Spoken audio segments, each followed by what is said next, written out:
President Trump has signed an executive order to end cashless bail in Washington, D.C.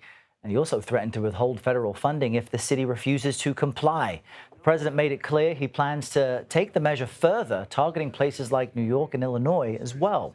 CBS News legal contributor and former prosecutor Rebecca Roiphe joins us now to speak about this. Good morning, Rebecca. Great to have you in person rather than via the web for once. Cashless bail is a relatively new concept, but many of our viewers may not really understand what it is or why it exists. So what is the idea behind it? Well, yeah, I mean, thanks for having me, Errol. It's great to be here. So, yeah, I mean, bail itself is essentially a cash guarantee that somebody who's charged with a crime will come back to court. So cashless bail eliminates that requirement that somebody pay money in order to assure it. It basically says if you're let out of jail, you just promise to come back to court.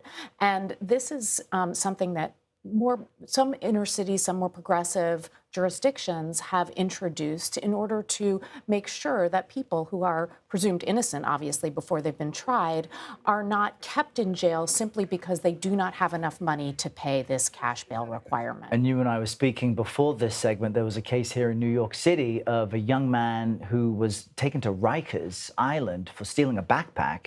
I think the $3,000 was the bail amount.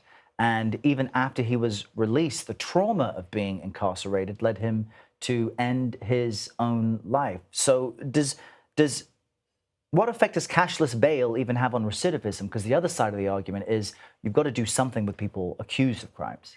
Right. So, this notion that there's a fundamental unfairness that somebody like Khalif Browder, who is obviously presumed innocent, would have been kept in jail. He was 16 years old for 3 years before he was given a right to a trial. And so the reform movements eliminated this requirement in order to get rid of that unfairness. And so if, President Trump is right that this is a way to get crime under control, then, that would be at least consistent with his policies.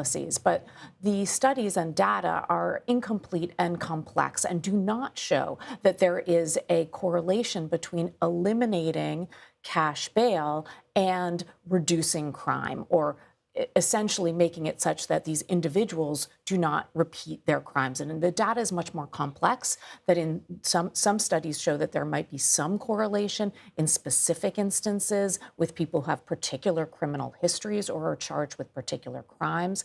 But this broad brush is unlikely to do what he wants it to do if it goes forward. And just in our last few seconds, the president needed a staffer to explain to him the details of this EO in the Oval Office when he signed this yesterday. What authority does he have to pull back these federal funds from cities that do have cashless bail? Well, it is very unclear that he has that authority. The Constitution gives Congress, through the spending clause, the right to put certain strings, not any string, on spending. But he, of course, is not Congress, nor is it clear that even if he had that authority, that these particular strings would be permissible. So you can certainly expect some legal challenges. And we will watch that closely and call on you again. Great to have you here, Rebecca. My pleasure. Thanks Nice for being here.